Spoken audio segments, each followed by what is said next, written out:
Olá a todos, eu quero vos cumprimentar com a paz do Senhor Jesus. Sejam todos bem-vindos, sejam todas bem-vindas. E o título da mensagem de hoje é esse mesmo que você está vendo aí. O que é igreja e qual é o significado da igreja? Ou alguém já te convidou, vamos para a igreja, ou então vai para a igreja visitar. Então, a igreja não é somente o templo, tá? Feito por mão de homens. Hoje você vai conhecer o que é a igreja realmente aqui, segundo essa mensagem de hoje. Vamos começando fazendo a nossa leitura bíblica no dia de hoje, que está localizado aí no livro de Efésios, capítulo 1, versículo 22 e 23, que diz o seguinte: E sujeitou todas as coisas em seus pés, e sobre todas as coisas o constituiu como cabeça da igreja, que é o seu corpo, a plenitude daquele que cumpre tudo em todos. A igreja é a união de todos aqueles que foram chamados por Deus, os quais, pela ação do Espírito Santo, creram em Jesus Cristo, o Filho unigênito de Deus, enviado ao mundo para redimi-los dos seus pecados. E por isso que a igreja é redefinida e definida como sendo o corpo de Cristo. Primeira pergunta a ser respondida. A palavra igreja traduz o latim ecclesia, que por sua vez vem do grego ecclesia, que basicamente significa assembleia pública, ou algo como reunião dos que foram chamados. É comum escutar que a igreja significa chamados para fora. Isso acontece porque o termo grego original é formado por uma combinação de duas palavras que significam chamar e fora. De fato, que essa verdade absoluta com relação à igreja no sentido de que os membros do corpo de Cristo foram chamados para viverem fora do padrão pecaminoso do mundo. Vou repetir novamente, preste atenção. A igreja de Cristo, o corpo de Cristo, foi chamado para viverem fora do padrão pecaminoso do mundo. Ou seja, fomos separados para estar no mundo, mas não participar das pecaminosidades do mundo. Mas, porém, tem um sentido em que a Bíblia nos ensina como a palavra igreja é empregada. Preste atenção. Os escritores neotestamentários empregam o grego eclésia no sentido de reunião de pessoas, ajuntamento ou assembleia. No Antigo Testamento, os autores bíblicos utilizavam o hebraico quaual, que significa multidão humana reunida. Eu vou soletrar aqui essa palavra hebraica aqui, Q-A-H-A-L, que significa aí multidão reunida, para designar a assembleia do povo. Você vai ler aí Deuteronômio, capítulo 10, versículo 4, versículo 23, Deuteronômio 2, versículo 3, Deuteronômio 31, versículos 30 e Salmos 22, versículo 22. Já na Septuaginta, esse mesmo termo geralmente é traduzido pelo grego eclésia. Olha aí, eu vou soletrar para você entender aqui essa palavra eclésia. E-K-K-L-E-S-I-A. Mesmo no Novo Testamento, por duas vezes, o termo eclésia é utilizado para se referir à Assembleia dos Israelitas. Você vai ler aí livro de Atos dos Apóstolos 7, versículo 38 e Hebreus 2, 12. Mas, em todas as outras ocorrências, eclésias designa aí a igreja cristã, tanto no sentido de sua pluralidade nas comunidades locais, né? Você vai ler aí outros livros aqui. Leia Romanos 16:16, 1 Coríntios 4, versículo 17, 1 Coríntios 7, 17 e 1 Coríntios 14, 33, Colossenses 4 e versículo 15. Quanto ao seu aspecto universal, destacamos a sua unidade, ou seja, só uma única igreja. Você vai ler Atos dos Apóstolos, capítulo de número 20, versículo 28. 1 Coríntios 12, versículo 28, e você vai ler 1 Coríntios 15, 9, e você vai ler também aí Efésios 1, versículo 22. Vou repetir para você, olha, é bom que você faça essas leituras, para que as suas dúvidas sobre a mensagem aqui falada para vocês, para nós, sejam esclarecidas através dos versículos das passagens da Bíblia. É muito importante e edificante você estar fazendo essas leituras aí, porque vai te trazer um esclarecimento muito bom para abrir a sua mente, para você saber o que é igreja e o que significa aí essa igreja. Surgiu outra pergunta para nós. Como a igreja surgiu? Deus sempre teve um povo sagrado e separado para si, ou seja, a verdadeira igreja existe desde o princípio. No entanto, a igreja como o povo escolhido do Senhor tem a história desenvolvida em dois momentos históricos e diferentes. São eles, os períodos antes e pós-ministério terreno de Cristo. No período de antes de Cristo, a igreja pode ser identificada desde os tempos mais remotos, antes mesmo da aliança com o próprio povo de Israel. Personagens como Abel, Enoque e Noé são exemplos disso, pois amavam o Senhor e se distinguia da perversidade ímpia de outras pessoas em seu tempo. Outro exemplo importante é o rei Melquisedeque, que mesmo num tempo onde o politeísmo era esmagadorosamente predominante, ele já era o sacerdote do Deus Altíssimo. Nesse tempo, Deus chamou Abraão e fez promessas a ele com relação aí à sua descendência. A partir daí, salvo raras exceções, que a igreja estava concentrada especialmente na nação de Israel. Nesse período, ela cumpria uma série de rituais, ordenanças e símbolos que apontavam para o próprio Cristo. Mesmo em tempos de grande apostasia, o que é apostasia? É você duvidar da fé, é você desacreditar do que você acredita, ou seja, você desacreditar das promessas do Senhor, desacreditar da palavra do Senhor e duvidar da sua fé, não acreditar mais em nada, né? Principalmente na palavra do Senhor. Então, cuidado com as apostasias de hoje em dia. Cuidado para você não apostatar da sua fé.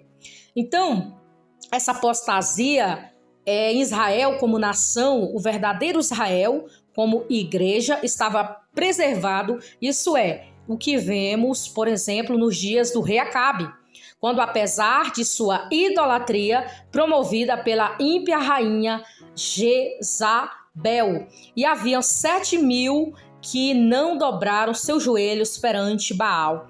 E eles enfrentaram aí duras perseguições, assim como ocorreu com o profeta Elias, mas permaneceram fiéis. Eu vou colocar aqui na descrição desse vídeo logo abaixo os links dessas duas mensagens aí, Acabe e Jezabel, e você entender aí sobre essa idolatria que aconteceu aí naquele tempo. Agora vamos para a igreja do Novo Testamento. Já na era do Novo Testamento, através da nova aliança em Cristo, cumpriam-se as promessas e esperanças do Antigo Testamento com relação ao povo escolhido de Deus. Sobre essa nova aliança, os rituais simbólicos e ordenanças presentes na igreja veterotestamentária foram substituídas pela obra perfeita de Cristo. O escritor do livro de Hebreus fala um detalhe sobre isso. Ele enfatiza que os santos do Antigo Testamento depositaram sua fé no Messias que havia de vir, enquanto que os redimidos do Novo Testamento depositaram a sua fé no Messias que já veio, o eterno sumo sacerdote. Você vai ler Hebreus 1, versículo 12. Messias significa ungido do Senhor, ou seja, ungido. Então, Jesus é conhecido aí como o Messias, ungido do Senhor. Cristo prometeu edificar a sua igreja logo após a sua ascensão ao céu. O Espírito Santo foi enviado, no qual de Pentecoste, dando início ali à grande internalização da igreja. Você vai ler Atos 2, o evangelho será pregado em todo o mundo e a comunidade dos fiéis seria formada de pessoas de todas as tribos, povos, raças, línguas e nações. No próprio contexto, o livro de Atos dos Apóstolos, que são os Atos dos Apóstolos após morte de Jesus e ressurreição, eventos específicos ocorreram para mostrar muito claramente que o povo de Deus não estaria limitado a um único povo. Um exemplo disso foi a convenção do centurião Cornélio. Você vai ler Atos dos Apóstolos, capítulo de número 10. Leia essa história aí. Então, portanto, a Igreja de Cristo não há qualquer distinção de nacionalidade. Judeus, gentios, crentes de todas as nações encontram-se unidos no corpo de Cristo. Lê essas passagens bíblicas aqui que eu vou te passar. Efésios, capítulo de número 2, versículo 3, Apocalipse 5, versículo 9 e 10, Apocalipse 7, versículo 9 e 10. Terceira pergunta. Como a igreja é formada? A igreja é a única, ou seja, ela é uma comunidade indivisível. Você vai ler Romanos 12, versículo 5, e você vai ler aí 1 Coríntios, capítulo 10, versículo 17, 1 Coríntios 12, versículos 12 e 13, e Gálatas 3, versículo de número 28. No entanto, essa comunidade ela é constituída por dois grupos geralmente chamados de igreja militante e igreja triunfante. A igreja militante são os fiéis que ainda estão vivendo neste mundo. Já a igreja triunfante é constituída dos redimidos, que já morreram e que agora estão na glória ao lado do Senhor. Esses dois grupos, apesar de viverem realidades diferentes, possui o mesmo grande objetivo, prestar culto a Deus. Você vai ler aí mais passagens bíblicas. Gálatas 4, 26, Hebreus 12, versículo 22 e 24. A igreja militante e a igreja triunfante finalmente se encontrarão na ocasião da segunda vinda de Cristo, com a ressurreição dos mortos. Você ainda vai ler aí 1 Tessalonicenses, capítulo de número 4, versículo 16 ao 18. Enquanto esse glorioso dia não chega, a igreja militante presente nessa terra se reúne e se organiza em comunidades, locais que cultuam a Deus e meditam em sua palavra e celebram os sacramentos. Essas igrejas locais, apesar de serem inúmeras, fazem parte da única igreja universal, isto é, a igreja em um só corpo em Cristo. Nós vemos que tem essa fala de muitas igrejas, né? Muitos ministérios aí, placas de igrejas, mas deixa eu te explicar uma coisa aqui importante. De cada lugar que se prega a palavra, tem um povo de Deus ali dentro que vai ser arrebatado. Dentro da igreja, o Senhor vai arrebatar a sua igreja.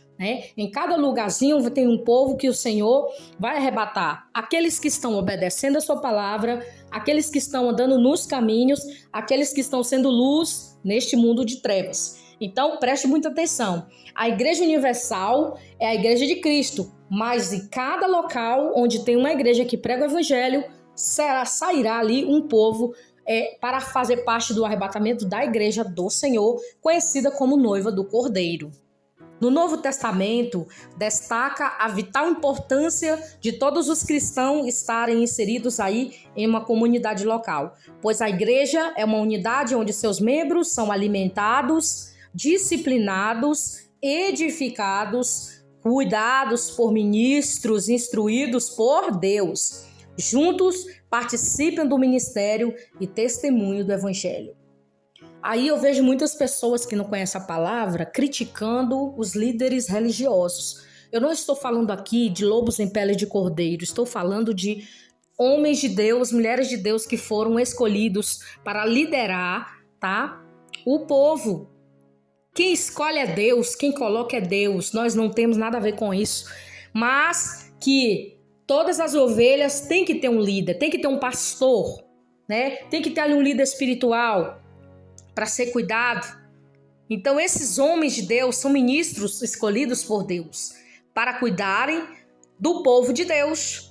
Entendeu? Então você vai ler aí algumas passagens bíblicas. Mateus 18, versículo 15 a 20, Atos dos Apóstolos 20 e 28, 1 de Coríntios 14, versículo 4 e o 13, Efésios 4, versículo 15 ao 16, Gálatas 6, versículo 1, Hebreus 10 e 25. Outra pergunta: quem faz parte da Igreja de Cristo?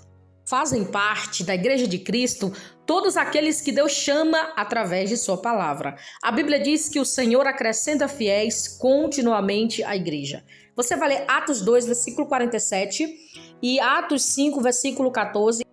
Apesar desse chamamento universal, no sentido de que o convite é feito a todos sem exceção, apenas podem responder positivamente a esse chamado aqueles que são regenerados pelo Espírito Santo. Esses são convencidos de seus pecados, consequentemente respondem ao arrependimento, à fé em Cristo Jesus como sendo o Senhor e Salvador Jesus. Olha, por isso que eu bato sempre aqui nessa, eu fico repetindo novamente, eu fico repetindo sempre aqui nas mensagens. Eu vou continuar batendo nessa tecla, presta atenção. Todos aqueles que querem servir a Jesus, é necessário aceitá-lo de todo o coração como Senhor e Salvador de sua vida. Para ir morar e descansar com ele, ser parte dessa igreja, é necessário aceitá-lo como Salvador. Senão, não tem como você ser salvo, porque Jesus é o único mediador entre Deus e o homem. É verdade que quando se fala em quem faz parte da igreja, é preciso considerar que nem todos que parecem fazer parte dela de fato fazem. Por isso que existe uma distinção entre a igreja visível e a igreja invisível. Prestou atenção aí? A igreja visível é a igreja formada a pessoas a vêm, enquanto que a igreja invisível e a igreja conforme Deus a ver. Preste atenção, olha só que importante aqui. Esse tópico é muito importante. Tem a igreja que todos veem e tem a igreja que Deus, somente ele vê. Essa que é a verdadeira. Deus, né, ele vê tudo, ele sabe quem é dele. Isso significa que nem todos os aparentes membros da igreja são realmente nascidos de novo. Genuínos seguidores de Cristo, embora tais pessoas possam enganar os homens, haverá um dia em que elas serão desmascaradas, punidas diante do juízo do Senhor. Você vai ler aí Mateus capítulo 7, versículo 15 e 23, Mateus 13, versículo 24 a 50, Mateus 25, versículo de 1 a 46. Portanto, a perfeita totalidade da verdadeira igreja é conhecida somente por Deus. Leia Timóteo 2, versículo de número 19. Outra pergunta: qual é a missão da igreja? Basicamente, a missão da igreja pode ser vista em dois aspectos. Primeiramente, a missão é fundamental à igreja a anunciar o evangelho. Ela deve se proclamar ao mundo que Jesus Cristo é o único Senhor e Salvador, explicando que através de sua obra redentora, Deus convida os pecadores ao arrependimento e à vida eterna. Você vai ler Mateus 22, versículo de 1 a 10 e Atos dos Apóstolos 17 ao 30. Essa missão foi dada pelo próprio Jesus quando ordenou: portanto, ide e fazei discípulos de todas as nações, batizando em nome do Pai, do Filho e do Espírito Santo. Você vai ler aí Mateus 28, versículo 19, Mateus 24, versículo 14, Marcos 16, versículo 15, Lucas 24, versículo 47 e 48 e João, capítulo 20, versículo 21. O apóstolo Pedro ressalta que a igreja foi chamada para anunciar as virtudes daqueles que vos chamou das trevas para a sua maravilhosa luz. 1 de Pedro 2, versículo 9.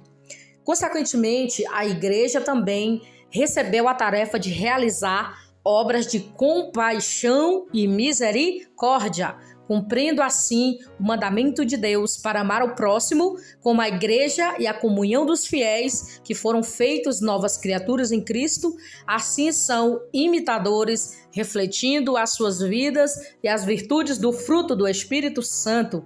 Naturalmente, é esperado que ela demonstre generosidade, bondade diante das necessidades humanas.